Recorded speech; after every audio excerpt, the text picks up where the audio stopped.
ध्यान दें, पिछले वाले टर्म पर हमने आपको बताया था इक्वलिटी ऑफ मैट्रिक्स एच, दो आव्यूहों की समानता, और उसमें भी हमने आपको बताया था कि आव्यूह समान तभी कहे जाएंगे जब उनके ऑर्डर आपस में बराबर हो। इसी के संदर्भ में आज हम आव्यूहों की संक्रिया पर बात करेंगे। आव्यूहों की संक्रिया में क्या है? आव्यूहों को जोड़ना, और आव्यूहों के जोड़ने में कितने बीजगणितीय संक्रिया आता है उसके बारे में बताना, आव्यूहों को घटाना, और इन पर संबंधित प्रश्नों के बारे में हम बात करेंगे। तो आज हमारा सबसे पहला टॉपिक है आव्यूहों का योग। तो आप देखिए आव्यूहों का योग कैसे करते हैं, थोड़ा आपको ध्यान देना है इस पर। आव्यूहों का योग कैसे करते हैं? देखिए हम यहाँ लिखे हैं कि A I J M cross N और B I J M cross N. सीधा सीधा मतलब है कि दो आव्यूहों की कोटि आपस में बराबर हो तो इनके योगफल को हम a प्लस बी के द्वारा निरूपित करते हैं। एग्जाम्पल देख लीजिए क्या हो गया। अब देखो यहाँ हमने लिखा है कि a है b है और a और b को जोड़ेंगे तो एक नया मिलेगा जिसको हमने कैसे निरूपित किया है? सी आई जे से। मतलब a का भी m क्रॉस n, b का भी m क्रॉस n, तो जो नया रिजल्ट मिलेगा वो क्या होगा? C I J m cross n। जरा एक एग्जाम्पल देख लीजिए कि a equal to 1 4 5 2, b equal to 2 3 4 -7। आप देखिए a भी 2/2 का है, a भी 2/2 का है, तो जब इसको ऐड करेंगे तो ध्यान रखिए कॉरेस्पॉन्डिंग एलिमेंट आपस में ऐड हो जाता है। अब ये देखो a 1 है, इसका पहला 2 है तो 1 + 2 किया। a 4 है, a क्या है? 3 है तो 4 और 3 कर दिया। a 5 है, a 4 है तो 5 और 4 को ऐड किया। a 2 है, -7 है, 2 और -7 को ऐड किया तो रिजल्ट भी क्या मिला? 2/2 का ही मिला, और सॉल्व कर दिए 3 7 9 और -5। इसी को हम यहाँ लिखे हैं सी I J M cross N. मतलब जब आव्यूहों के कोटि आपस में समान है तो उनके संगत पदों को जोड़ा जाता है। यहाँ जो दूसरा एग्जाम्पल देख लिए, हमने यहाँ 3/2 का लिया है a, और तब b भी कौन लेना पड़ेगा आपको? 3/2।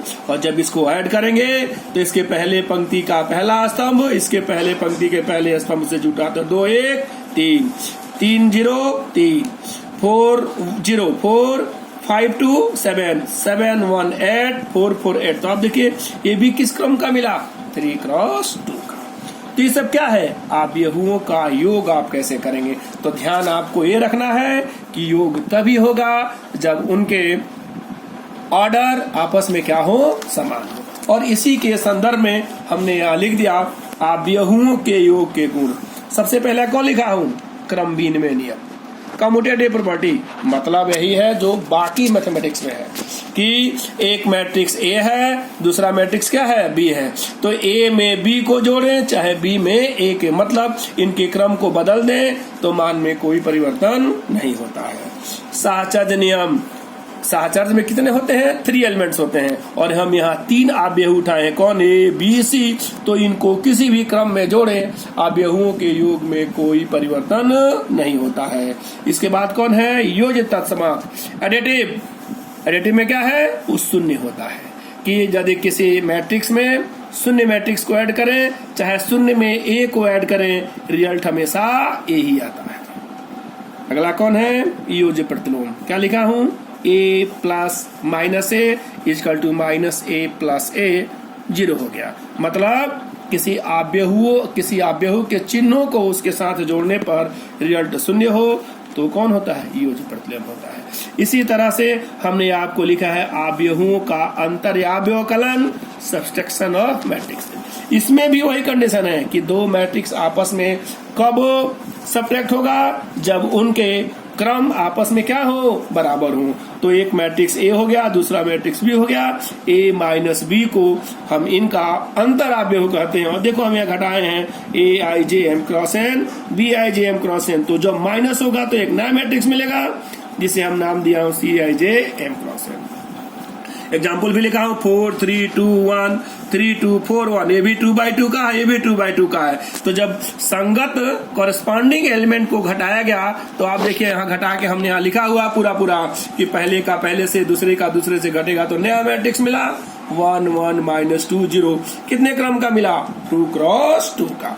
इसी संदर्भ में एक छोटा सा हमने लिखा है अदिश का अव्ययों से गुणनफल। यानी यदि कोई मैट्रिक्स ए है, इस मैट्रिक्स ए को हम किसी भी डिजिट से, किसी भी संख्या से या किसी भी के से मल्टीप्लाई करें तो के और ए का जो गुणन होगा वही अदिश का अवयव से गुणन कहलाता है। एग्जाम्पल में लिखे हैं ए इक्वल टू इतना है 1 4 3 2 1 7। कितने क्रम का है? 2 क्रॉस 3 का। तो जब 2a करोगे तो यहाँ 2a लिखोगे और सभी एलिमेंट में 2 का मल्टीप्लाई हो जाएगा।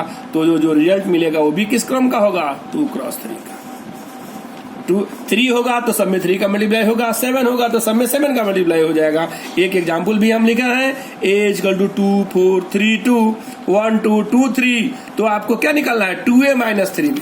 तो सबसे पहले आप क्या करोगे? इसमें a में 2 का मल्टीप्लाई करोगे तो 2a हो जाएगा, इस b में 3 का मल्टीप्लाई करोगे तो 3b हो जाएगा। तो जब 2a में से 3b को माइनस करोगे तो नया अवयव के संगत एलिमेंट को आपस में घटा दोगे तो जिस क्रम का अवयव होगा उसी क्रम का अवयव हमको प्राप्त होगा। तो क्या हो गया? 1 माइनस 4 0 और माइनस 2। एक चीज हम यहाँ लिखना आपको छोड़ दिए थे कि यदि a है आपका 2 3 5 2 और आपसे कह रहा है कि a प्लस आई ज्ञात करिए, तो i क्या होता है? Identity matrix. तो जिस क्रम का मैट्रिक्स होता है उसी क्रम का आइडेंटिटी भी लिखते हैं। तो आपको अलग से i क्या लिखना होगा? 1 0 0 1। तब आप क्या निकालिएगा? a प्लस आई आपको अपने से लिखना होगा i। यदि a 3/3 का होगा तो i भी आप किस क्रम का बनाएंगे? 3 क्रॉस 3 का। तो आप a plus I plus a निकाले, मान हमेशा क्या आएगा? a ही होगा, चूंकि एलिमेंट में 0 कोई मतलब हो नहीं रहता। ओके, तो अब आप इसे ध्यान से आप इसको लिखिएगा जैसे आपको जोड़ना होगा। ठीक, अगले क्रम में हम और ज्यादा अब हम आपको एक्सरसाइज के प्रश्न देंगे जिसको आप करके बताइएगा। ओके।